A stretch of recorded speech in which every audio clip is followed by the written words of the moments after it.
Hallelujah. सर्वशक्तिमान परमेश्वर का धन्यवाद करते हैं।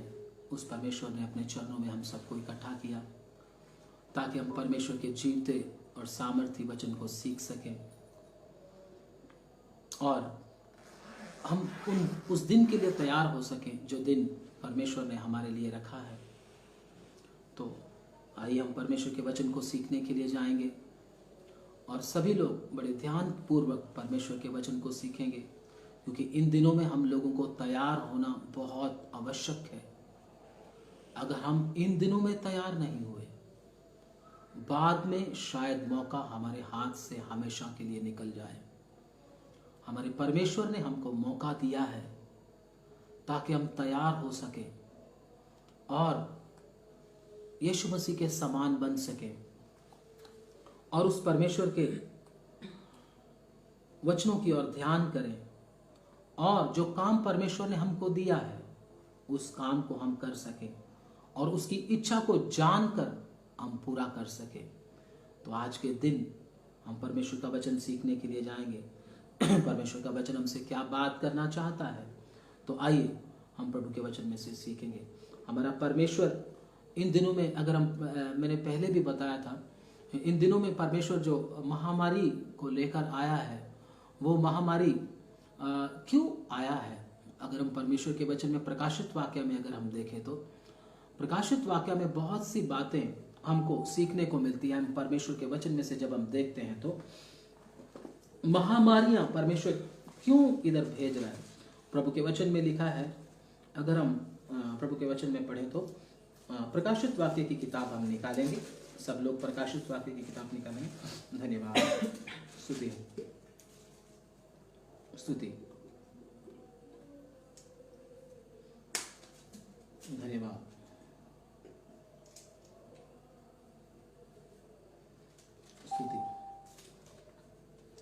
16 अध्याय रेवलेशन चैप्टर 16 वर्स 8 हम प्रभु के वचन में से पढ़ेंगे। प्रकाशित वाक्य की किताब उसका 16 अध्याय और उसका 8 वचन हम प्रभु के वचन में से पढ़ेंगे।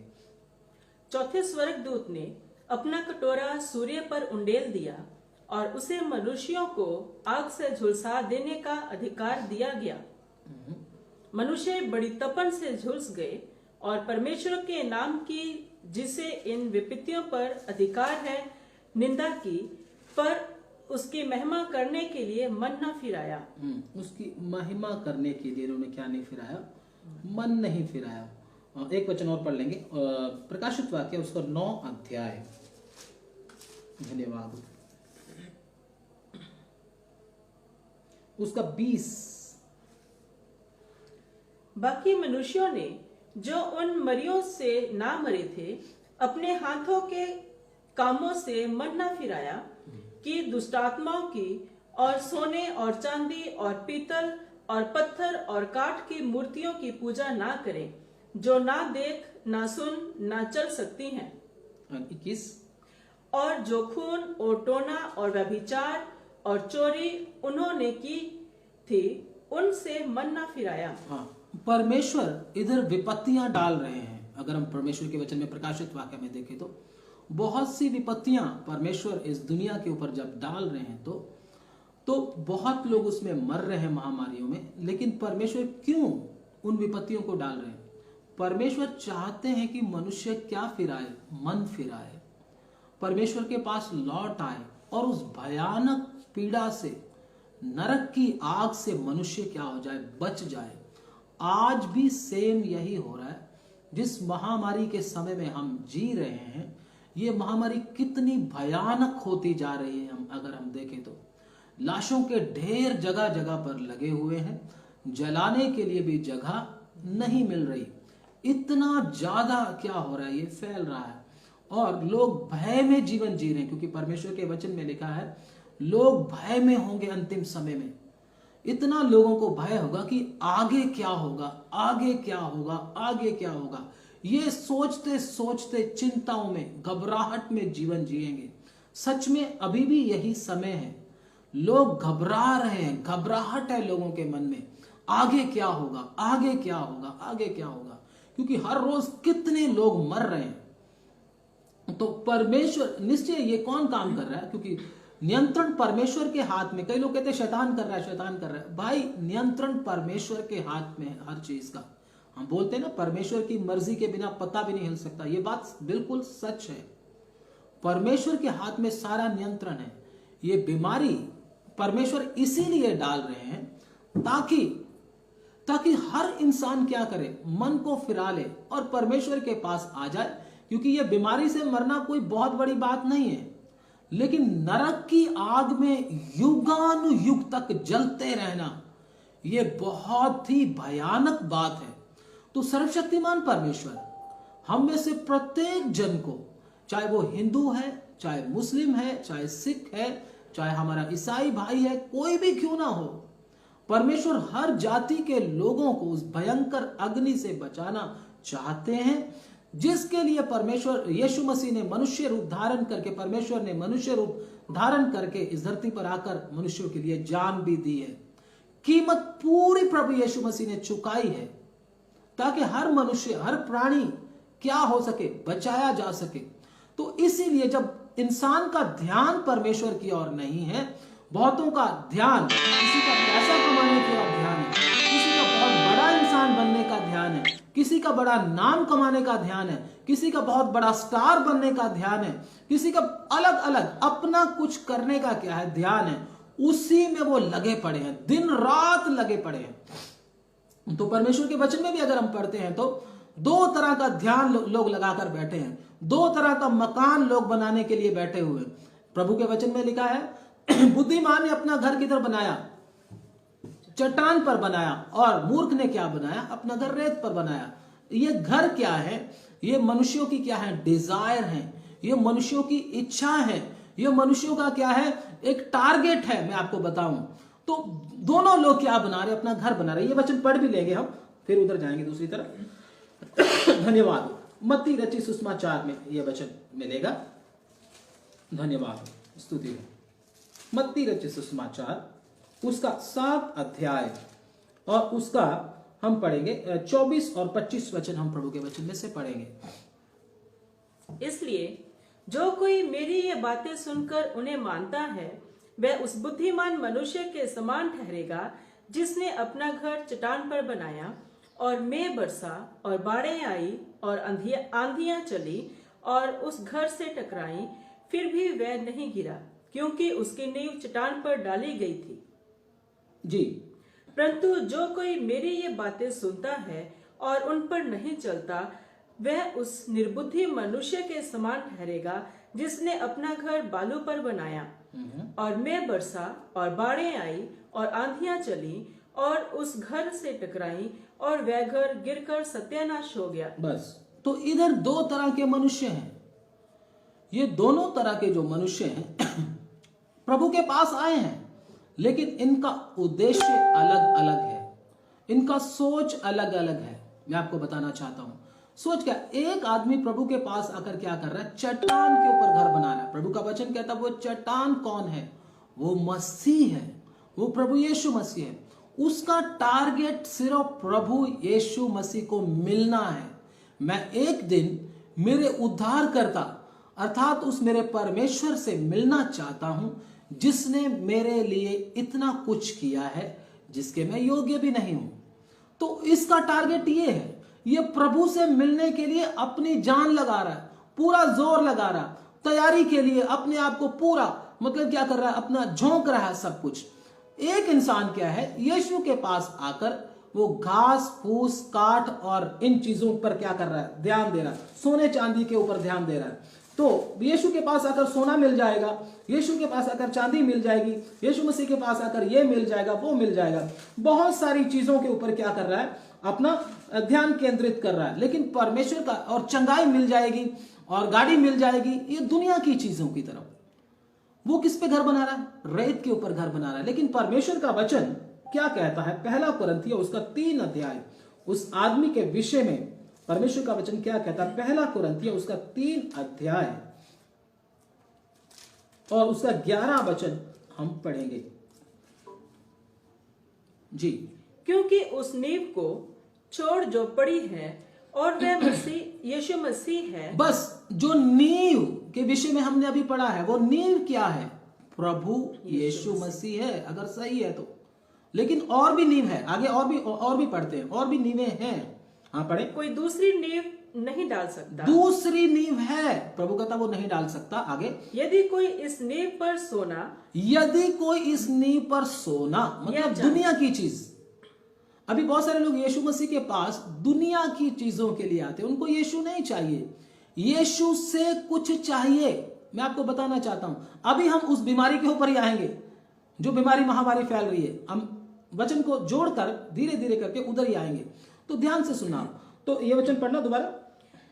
यदि कोई उस नींव पर सोना, यदि कोई विश्वासी उस नींव के ऊपर सोना, हाँ, या चांदी का बहुमूल्य पत्थर, या चांदी या बहुमूल्य पत्थर, या बहुमूल्य, बहुत सारी बहुमूल्य चीजें, या पत्थर, हाँ, या काठ, या काठ, या घास, या फूस का रदा रखे, हाँ, या इन चीजों का रदा रखे, तो हर एक का काम प्रकट हो जाएगा। हर एक का काम प्रकट हो जाएगा। हाँ, क्योंकि वह दिन उसे बताएगा, वह दिन उसे बताएगा, इसलिए कि आग के साथ प्रकट होगा, इसलिए कि आग के साथ प्रकट होगा। वो बस वो दिन आग के साथ क्या होगा? प्रकट होगा।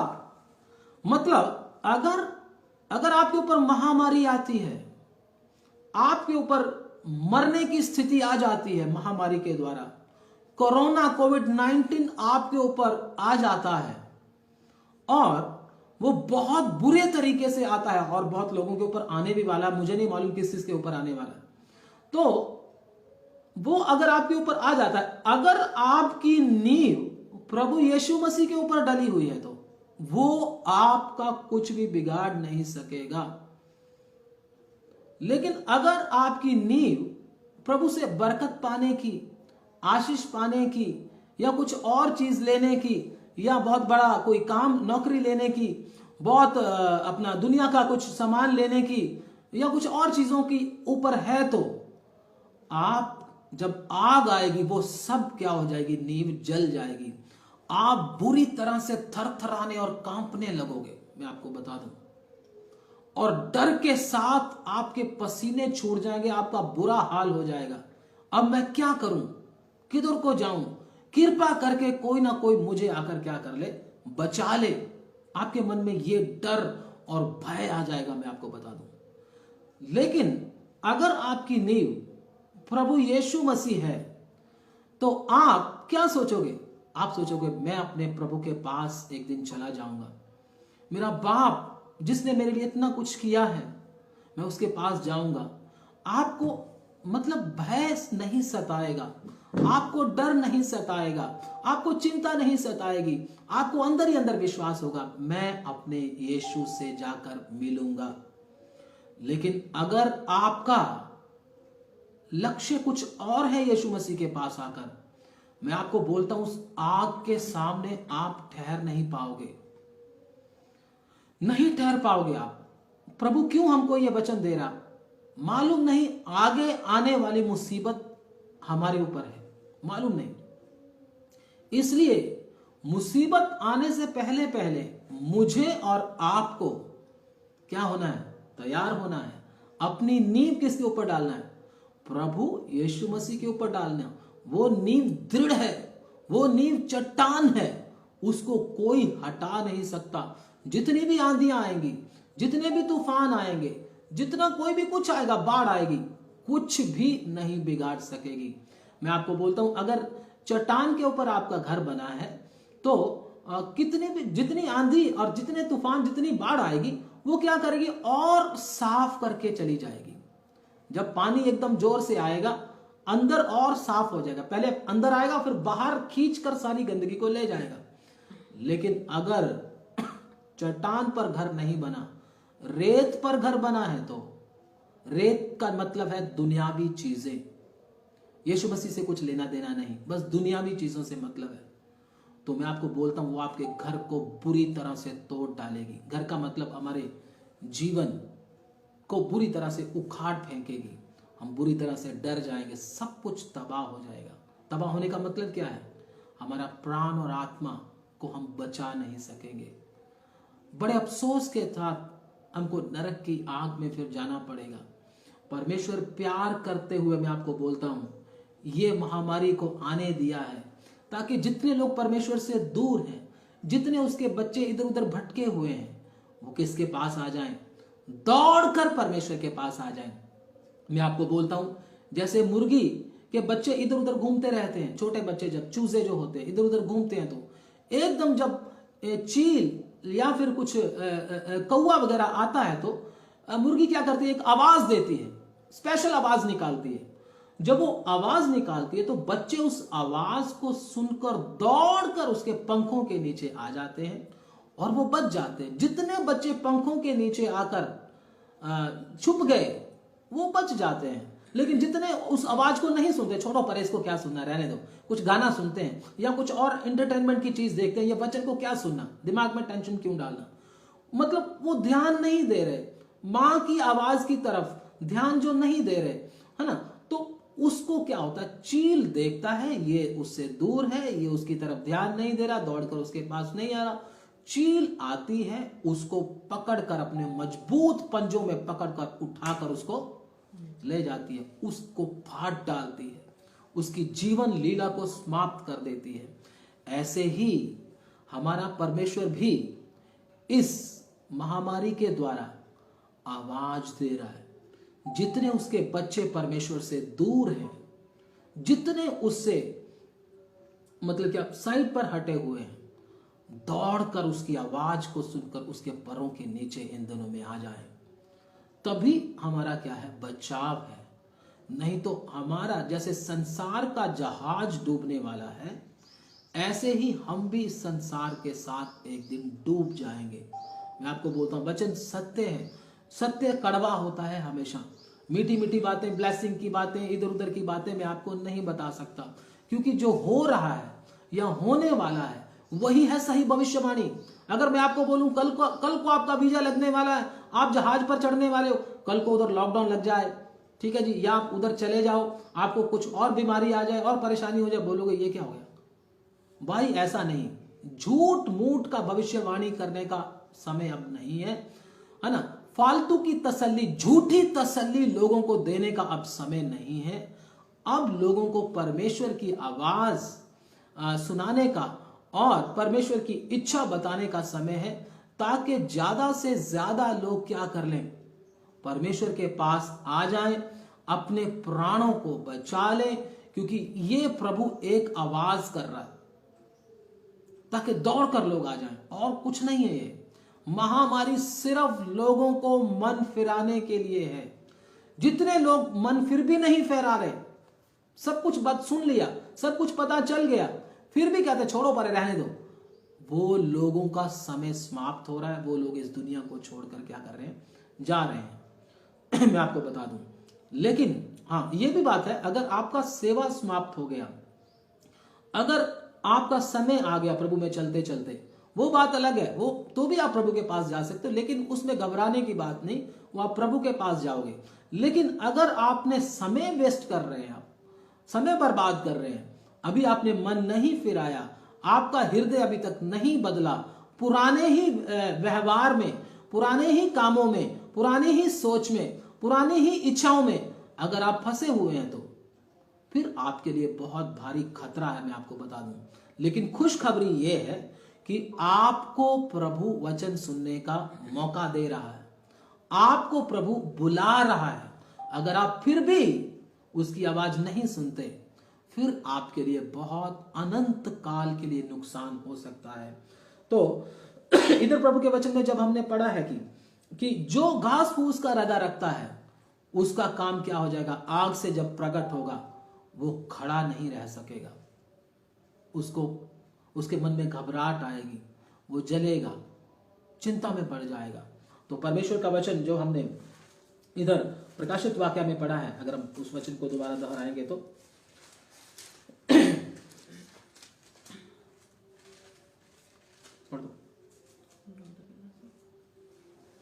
उसका 9 अध्याय और उसका 21। और जो खून और टोना और व्यभिचार और चोरी उन्होंने की थी उनसे मन ना फिराया। उन्होंने मन ना फिराया। प्रभु चाहते थे कि लोग मन फिराएं, लेकिन लोगों ने मन नहीं फिराया। तो उन महामारियों के द्वारा, उन बुरी बुरी आपदाओं के द्वारा लोग मारे गए। अभी तो क्या है, कोरोना एक ही आया है, उसी से सारी दुनिया में हलचल मच गई। अभी तो और बहुत सी ऐसी विपत्तियां इस दुनिया में आने वाली हैं। मैं सोचता हूं लोग करेंगे क्या फिर? इसका ही नहीं पूरी तरह से इलाज मिल रहा। एक इंजेक्शन, पहले एक इंजेक्शन था, फिर 2 इंजेक्शन हो गए, अब 3 इंजेक्शन हो गए, अभी इसके बाद कह रहे हैं एक और आ रहा है। मतलब लोगों को, डॉक्टर्स को भी समझ में नहीं आ रहा कि इलाज कैसे होगा। पहले बोल रहे थे लोगों से एक दूसरे से फैलता है, ड्रॉपलेट इन्फेक्शन के द्वारा फैलता है, ठीक है जी। तो अभी क्या बोल रहे, कहते हैं हवा में फैल रहा है। बताओ, नई नई स्टडीज आ रही हैं, लोगों को समझ में नहीं आ रहा कि कैसे कैसे हो रहा। एक कोरोना ने ही क्या कर दिया, दुनिया को पूरी तरह से हिलाकर रख दिया। लेकिन जो विपत्तियां परमेश्वर के वचन में, बाइबल धर्मशास्त्र में लिखी हुई हैं, जो आने वाली हैं, तब दुनिया का क्या होगा सोच कर देखो। इसमें लिखा हुआ है कि लोग बता रहे हैं कि अमेरिका ने ऐसा चिप बनाया जो कि कोरोना के बारे में क्या कर देगा, हमको बताएगा। उसमें कोरोना है नहीं है कैसे करके वो चिप में बताएगा। लेकिन कोरोना तो है ही, लेकिन उसके बाद कितनी कितनी बीमारियां बड़ी बड़ी आने वाली, कितनी कितनी बढ़िया परेशानियां आने वाली, उसमें कौन सा चिप बनाएंगे? तो परमेश्वर के वचन में लिखा आकाश की शक्तियां हिलाई जाएंगी, प्रभु के वचन में लिखा। फिर कौन सा चिप बनेगा? तो इंसान समझ नहीं पाएगा अपने दिमाग से, ऐसा आगे आगे होता चला जाएगा। ये सभी क्या है? परमेश्वर लोगों को बचाने के लिए कर रहे हैं। अगर परमेश्वर लोगों को खुला छोड़ दे, कोई बीमारी नहीं, कोई कुछ नहीं, लोग पाप में क्या होते जाएंगे, हर इंसान पाप में मरता जाएगा। मसीह को मानने वालों की संख्या भी बहुत क्या हो जाएगी, कम हो जाएगी। अभी तो थोड़ी बहुत है। क्यों? लोग अयाशी में जीवन जीना शुरू करेंगे, और अयाशी में जीवन जीते जीते अपने कीमती समय को बर्बाद कर डालेंगे।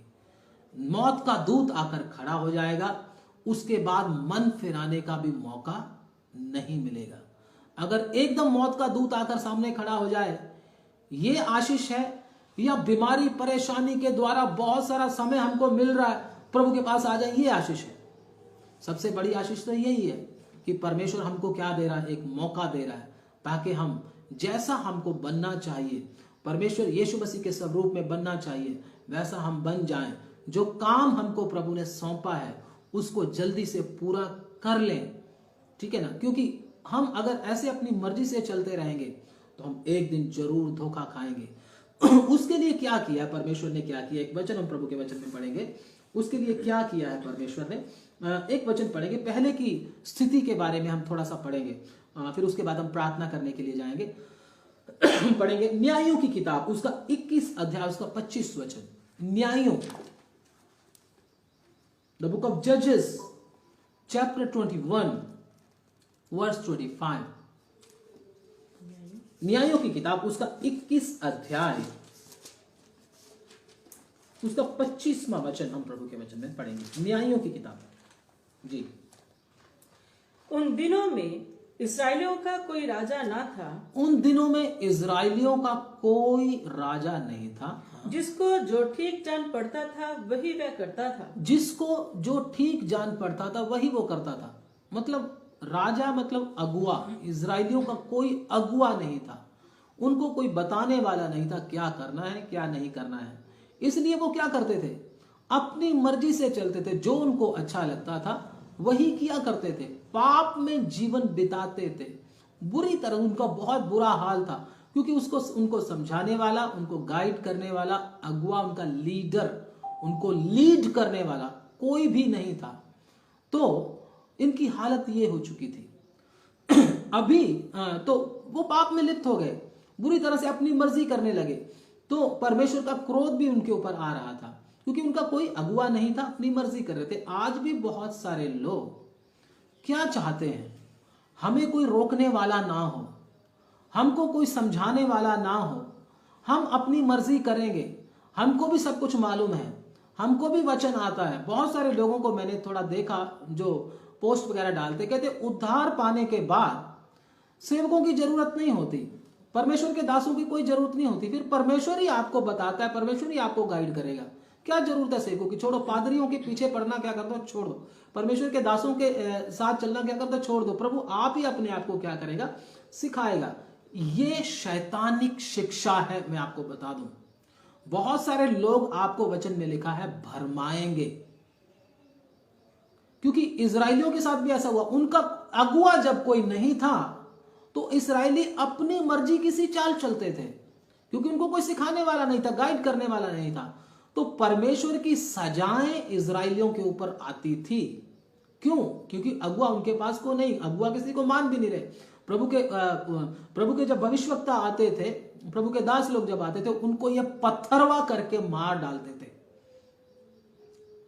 आज भी बहुत सारे लोग परमेश्वर का वचन सुनना नहीं चाहते, उनके पास बाकी सब कुछ सुन लेते हैं। समय है, सारा दिन मोबाइल के ऊपर व्हाट्सएप चला सकते हैं, यूट्यूब के ऊपर देख सकते हैं, फेसबुक के ऊपर भी सारा दिन लगा सकते हैं, लेकिन 1-1.5 घंटा परमेश्वर के चरणों में बैठना उनके लिए बहुत भारी है। अगर आपको इतना भारी लग रहा है तो मैं आपको बताता हूं, फिर आपका लक्ष्य सही नहीं। मैं आपको बोलता हूं, आप सिर्फ परमेश्वर के वचन को बस टाइम पास करने के लिए सुनते हो। इसलिए मैं आपको बोलता हूं, उनका जब कोई अगुआ नहीं था तो वो अपनी मर्जी करने लगे, जैसे आज लोग अपनी मर्जी करते। क्या बोलते? परमेश्वर के दासों की कोई जरूरत हमको नहीं है, परमेश्वर के दासों को हमने जब उद्धार पा लिया, हमको उनके पीछे जाने की जरूरत नहीं, उनकी बात सुनने की जरूरत नहीं है। मैं आपको बोलता हूं, गलत शिक्षा है। इसको परमेश्वर के वचन के साथ अगर हम तोलकर देखना है तो इफिसियों की किताब उसका 4 अध्याय वचन में देखेंगे कि सचमुच में ऐसा है या नहीं। परमेश्वर के दासों की क्या हमको जरूरत है कि नहीं? उद्धार पाने के बाद थोड़ा सा वचन सीख लिया, अभी हमको परमेश्वर के दासों के पास वचन सीखने की अभी जरूरत है कि नहीं? तो पढ़ेंगे प्रभु के वचन में से इफिसियों की किताब उसका 4 अध्याय उसका 11 वचन।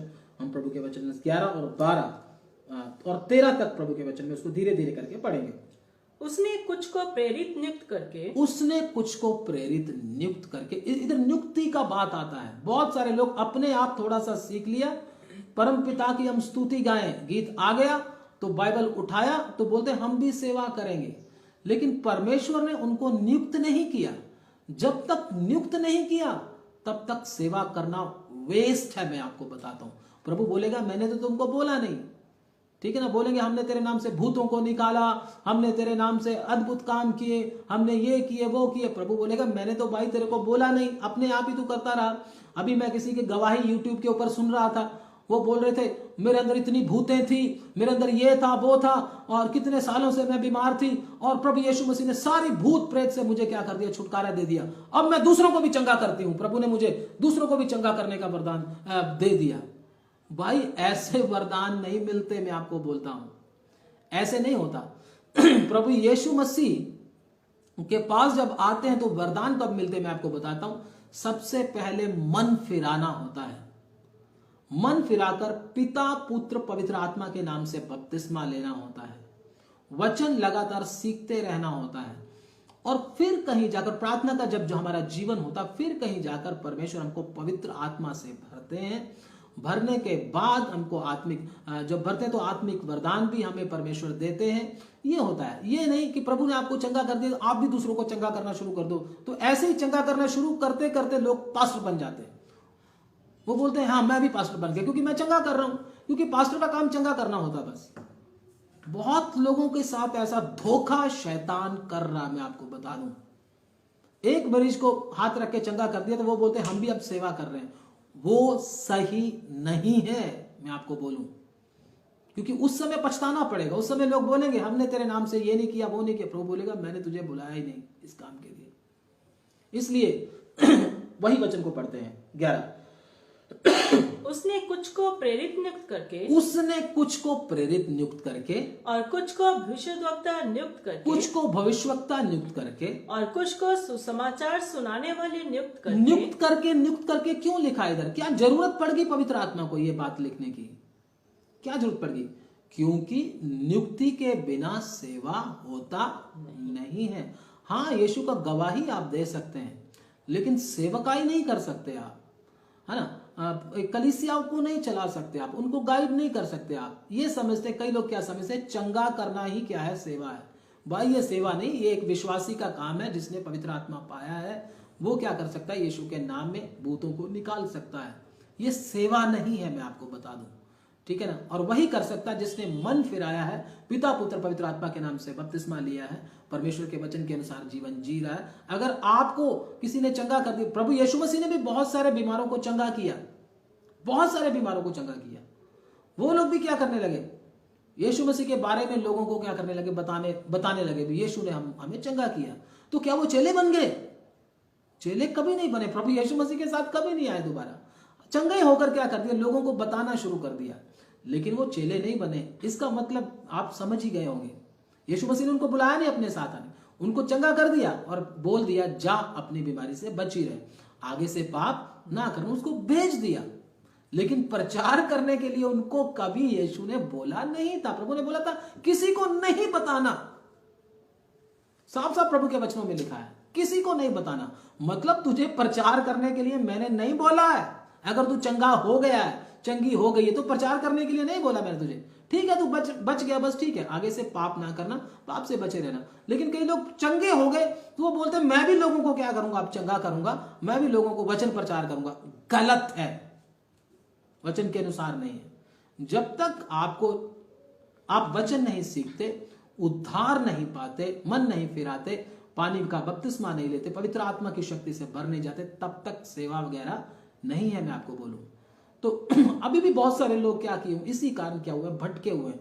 ऐसे ऐसे लोग क्या करने लगते हैं, जब प्रचार करने लगते हैं तो बहुत सारे लोगों को ले डूबते हैं। मैं आपको बता दूं, बहुत सारे लोगों को सीखे बिना ही चंगा हो गया तो प्रचार करना शुरू कर दिया। भाई ये कौन से सेवक बन गए आप। इसलिए प्रभु बोलेगा, मत्ती 7 का 21 और 22 एक बार पढ़ दे जल्दी से। धन्यवाद हो, स्तुति। मत्ती 7 अध्याय उसका 21।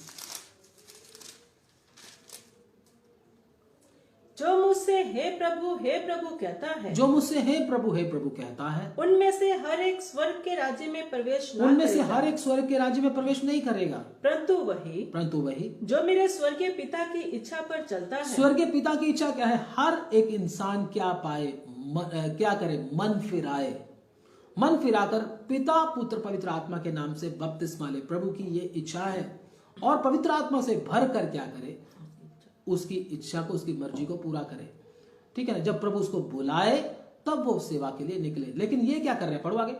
उस दिन बहुत से लोग मुझसे कहेंगे, हे प्रभु क्या हमने तेरे नाम से भविष्यवाणी नहीं की? भविष्यवाणी नहीं की? कौन सी भविष्य? आजकल बहुत सारे प्रॉफिट्स आ रहे हैं, प्रॉफिट। वो बोलते मैं फलाना प्रॉफिट, मैं फलाना, सबको प्रॉफिट की पड़ी है, प्रॉफिट, ये प्रॉफिट, मुझे ये प्रॉफिट हो जाए।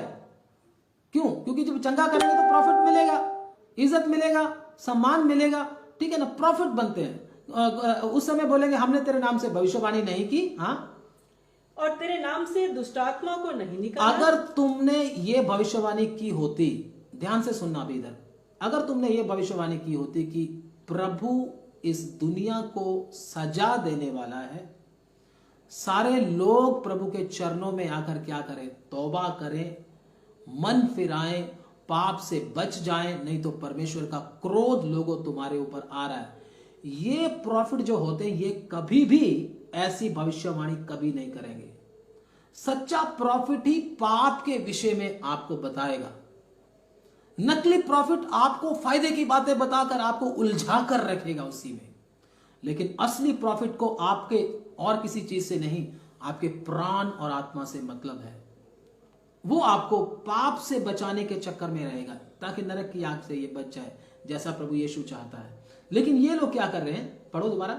और तेरे नाम से दुष्टात्मा को नहीं निकाला, तेरे नाम से दुष्टात्मा को नहीं निकाला, और तेरे नाम से बहुत से आश्चर्य क्रम नहीं किए, तेरे नाम से बहुत से आश्चर्य कर्म नहीं किए, तब मैं उनसे खुलकर कह दूंगा, मैं उनको खुलकर कह दूंगा, मैंने तुमको कभी नहीं जाना, मैंने तुमको कभी नहीं जाना। हे कुकर्म करने वालों, हे कुकर्म करने वालों, मेरे पास से चले जाओ, मेरे पास से चले जाओ। क्योंकि प्रभु बोलेगा मैंने तुम्हें कभी जाना ही नहीं। क्यों नहीं जाना? क्योंकि तूने मेरी इच्छा के अनुसार काम नहीं किया। ठीक है, तू चंगा हो गया और तुझे प्रचार करने के लिए नहीं बोला था कि तू चंगा हो गया, तू भी अब जाकर प्रचार कर। नहीं, उद्धार पाना है, स्टेप बाय स्टेप।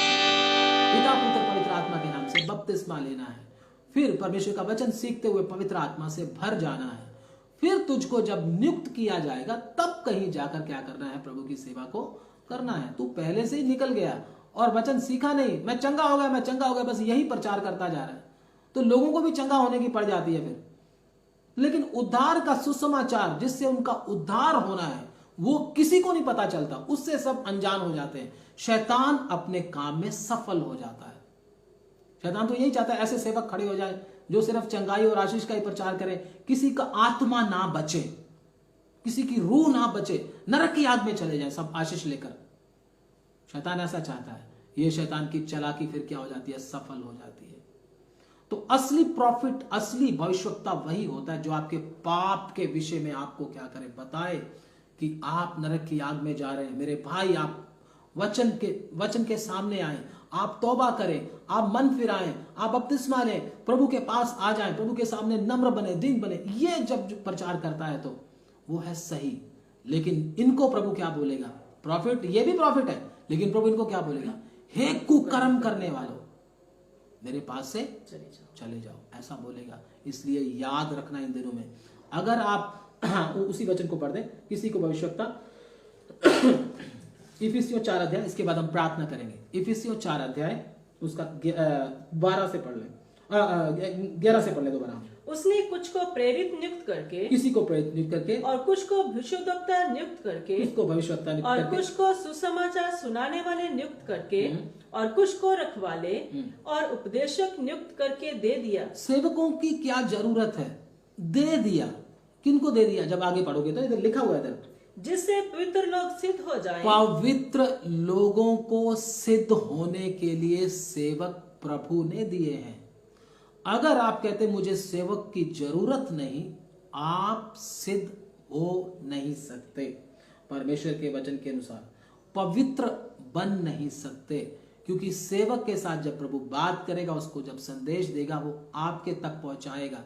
अगर आपके तक संदेश ही नहीं पहुंच रहा तो आप आगे कैसे बढ़ोगे, नहीं बढ़ सकते आप आगे, ठीक है ना। अगर बॉर्डर पे आप हो, आपको संदेश ही नहीं मिल रहा तो आप आगे कैसे करोगे, आगे कैसे बढ़ोगे, आप जंग कैसे जीतोगे, संदेश नहीं मिल रहा आपको। तो संदेश देने के लिए क्या रखे हैं, परमेश्वर ने अपने सेवकों को रखा है। आगे बढ़े। और सेवा का काम किया जाए, सेवा का काम किया जाए, और मसीह की देह उन्नति पाए। मसीह की देह मतलब कलीसिया उन्नति पाए, आगे बढ़े। किनके द्वारा, इनके द्वारा। अगर आप कहते हैं सेवक की जरूरत नहीं, तो आपको अभी वचन मालूम नहीं है, आपको अच्छी तरह से परमेश्वर के वचन को सीखना है। आगे बढ़े।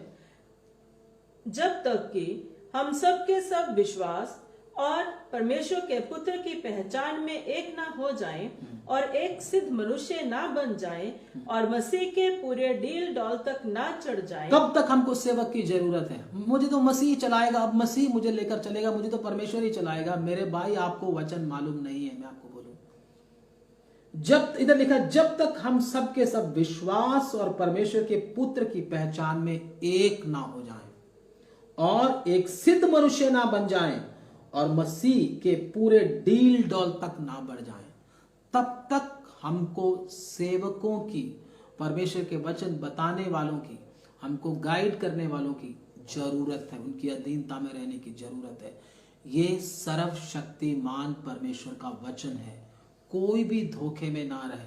क्योंकि बहुत सारे लोग अधीनता से दूर करके, परमेश्वर के दासों से दूर करके, झुंड में से निकाल कर शैतान के हाथ में लोगों को सौंप रहे हैं। मैं आपको बता दूं, झुंड में से निकाल देते हैं, उसके बाद वो इधर उधर भटकता रहता है। जब वो भटकता है तो शैतान नामक जो शेर, प्रभु के वचन में लिखा, गर्जने वाले शेर की तरह जो घूमता है, वो उसको फाड़ खाता है। वो विश्वासी इधर का भी नहीं रहता, उधर का भी नहीं रहता, बीच में लटक जाता है, परेशान हो जाता, बाद में यीशु का इनकार भी कर देता है।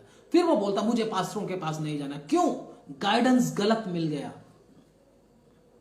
अगर आप सही तरीके से परमेश्वर के वचन को एक जगह पर बैठ के सीखते चले जा रहे हैं, बड़ी संतुष्टि के साथ, बड़े ही परमेश्वर के ऊपर भरोसा रखते हुए, तो आप एक दिन जरूर सिद्ध हो जाएंगे। प्रभु ने इसीलिए हमको सेवक दिए हैं।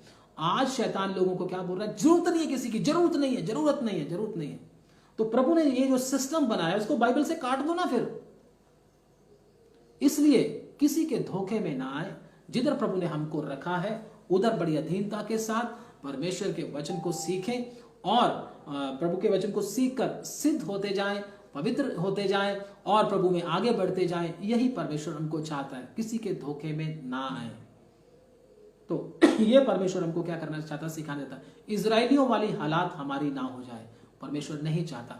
सबसे ज्यादा दुनिया में बहुत दुख सहने वाली, दुख सहने क्यों दुख सहते थे? दुख सहने का मतलब ये लोग परमेश्वर की क्या करते थे, वचनों को तोड़ते थे। परमेश्वर के दासों को ये कहते हमको भी वचन मालूम है, हमारे पास भी व्यवस्था है, मूसा की व्यवस्था हमारे पास भी, तू कौन है हमें वचन बताने वाला आ गया। तो ये उनको क्या, परमेश्वर के दासों को क्या करते थे, नबियों को क्या करते थे, उनका निरादर करते थे और अपने आप को कुछ समझते थे, हमको भी मालूम है। परमेश्वर की सजाएं जितनी इजरायली लोगों के ऊपर आई हैं, इतनी दुनिया में किसी जाति के ऊपर नहीं आई। लेकिन परमेश्वर ने फिर भी इनको नाश नहीं किया, लेकिन सजाएं बहुत आई हैं इनके ऊपर। इसलिए अगर आप भी इन बातों को अगर समझना चाहते हैं तो परमेश्वर के वचन में कितने सबूत हैं इन बातों के। इसलिए हम बड़ी अधीनता के साथ, बड़ी नम्रता के साथ जो सिस्टम परमेश्वर ने हमारे लिए ठहराया, उस सिस्टम के अधीन रहकर हम आगे बढ़ सकते हैं, भटके ना। क्योंकि शैतान ने भी क्या किया था, स्वर्ग में बहुत सारे दूतों को क्या कर दिया था, नीचे वचन में लिखा उस सांप ने क्या कर दिया था बहुत से दूतों को क्या कर दिया, पूंछ मारकर क्या कर दिया, नीचे गिरा दिया, स्वर्ग में भी तोड़फोड़ कर दी थी उसने। तोड़फोड़ करने वाले परमेश्वर की ओर से नहीं है, मैं आपको बता दूं। इसलिए हम लोग क्या करें, परमेश्वर से अनुग्रह पाएं और परमेश्वर की उपस्थिति में बैठकर परमेश्वर के वचनों को सीखें और आगे बढ़े। इन दिनों में शैतान बहुत से जाल लेकर आ रहा है, उनसे अगर बचना है तो आप परमेश्वर के वचन को सीखते रहें। और ये मैंने आपको बताया था, ये सिचुएशन, ये महामारी का सिचुएशन क्यों आया है, ऐसा परिस्थिति क्यों आया, ताकि जितने लोगों ने अभी मन नहीं फिराया, सब लोग आकर मन फिराएं। ये बीमारी का असर ये नहीं कि अन्य जातियों पर हो रहा है, विश्वासियों के ऊपर, सेवकों के ऊपर, सबके ऊपर हो रहा है। कईयों को परमेश्वर सिद्ध करने के लिए कर रहा है, कईयों को परमेश्वर विश्वास को चेक करने के लिए कर रहा है, कईयों को मन फिराने के लिए परमेश्वर मौका दे रहा है। बहुत सारी चीजें इसमें हैं। तो आप इन बातों का ध्यान रखें, इस कीमती समय को क्या कर ले, पहचान ले। अगर आपने इस कीमती समय को नहीं पहचाना, आपने खो दिया, तो मैं आपको बोलता हूं शायद ये आपके लिए आखिरी मौका हो। मेरे भाई, इस कीमती समय को नहीं खोना। ये जो बहुत घातक बीमारी दुनिया में आई हुई है, ये हम सबको जगाने के लिए है। अगर आप परमेश्वर से दूर हैं तो दौड़कर उस मुर्गी के परों के नीचे आ जाएं और सुरक्षित हो जाएं, क्योंकि मौत हिंदू के पीछे भी दौड़ रही है, सिख के पीछे भी दौड़ रही है, मुसलमान के पीछे भी दौड़ रही है, हमारे ईसाई भाइयों के पीछे भी दौड़ रही है, हमारे सब जाति के भाइयों के पीछे मौत पीछे पड़ी हुई है। उसको बचाने के लिए एक ही एक रास्ता है, वो है प्रभु यीशु मसीह। अगर आप अपने पापों को मानकर दौड़कर उस यीशु मसीह के पास आ जाएंगे, आप निश्चय बचाए जाएंगे। प्रभु के वचन में लिखा, मार्ग, सत्य और जीवन मैं ही हूं, मेरे बिना कोई पिता के पास नहीं जा सकता। आइए हम परमेश्वर के वचनों के सामने अपने आप सिरों को झुकाएं और प्रार्थना करें और मन फिराएं और लौट आएं। प्रार्थना करते हैं। हालेलुया। धन्यवाद स्वर्गीय पिता, जो वचन आपने हमको दिया है पिता प्रभु जी। कितने लोगों ने तेरे वचन को बड़े ध्यान पूर्वक सुना है। समय पिता और खतरनाक होता जा रहा है पिता, परिस्थितियां और भयानक दिन प्रतिदिन होती जा रही हैं। आपके बच्चों को पिता परमेश्वर प्रभु जी इन दिनों में जागृत हो जाने के लिए कृपा दे। सुनने वाला कोई भी नाश ना हो, सब बच जाए। ये वचन किसी के लिए भी प्रभु जी न्याय का कारण ना बने, सबके लिए आशीष का कारण बने पिता प्रभु जी। जिन्होंने मन नहीं फिराया, आज ही तेरे सामने घुटने टेक कर मनों को फिरा ले और अपने कीमती प्राणों को बचा ले, क्योंकि मौके बार बार नहीं मिलते। हालेलुया। एक ही मौका है, अगर आपने खो दिया, युगानुयुग तक आपको पछताना ही पड़ेगा। हालेलुया। प्रभु के चरणों में झुक जाए, प्रभु को बोले, प्रभु मेरे पापों को माफ कर। प्रभु मुझे इस परिस्थितियों में से पिता प्रभु जी निकलने के लिए कृपा दे। मैं अपने पापों को मानता हूं प्रभु जी, मैं अपने गुनाहों को मानता हूं प्रभु जी, मेरे गुनाहों को माफ कर प्रभु जी। मौत जबकि सबके पीछे पड़ी हुई है, मौत का दूत सबके पीछे पड़ा हुआ, ले जाने के लिए तैयार खड़ा है, ऐसी परिस्थिति में प्रभु दौड़ कर तेरे पास आने के लिए मुझको कृपा दे। Hallelujah, hallelujah. प्रभु मुझे बचा ले, मैं अपने पापों को मानता हूं, अपने गुनाहों को मानता हूं। ऐसे करके प्रभु के सामने आप पश्चाताप करें। हालेलुया, और लौट आए। धन्यवाद, उसने आपके लिए कीमत दी है, निश्चय वो आपको बचाना चाहता है। अगर आप सच्चे मन के साथ, टूटे हुए हृदय के साथ प्रभु के सामने क्षमा मांगते हैं और परमेश्वर के वचन के पीछे चलने का निश्चय करते हैं, आपके सारे गुनाहों को प्रभु माफ करेगा और आपको पाप से छुड़ाकर चट्टान पर खड़ा करेगा, आपके प्राण और आत्मा को नष्ट होने से बचा लेगा। वो तैयार है, हम तैयार हो जाएं। हालेलुया।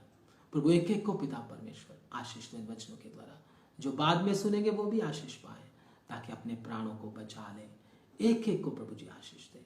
आपके हाथों में सौंप देते सब बातों को। आज की सभा प्रभु आपको पसंद आए, यीशु मसीह के नाम में आमीन, आमीन। अब हमारे खुदावंद प्रभु यीशु मसीह का फजल, पिता परमेश्वर का प्रेम, पवित्र आत्मा की सभागा इस झुंड के साथ, तमाम प्रभु के संतों के साथ हमारे खुदावंद यीशु मसीह की आमद तक होता रहे। आमीन, आमीन। सबको जय मसीह की। प्रभु आपको बहुत बहुत आशीष दे। God bless you.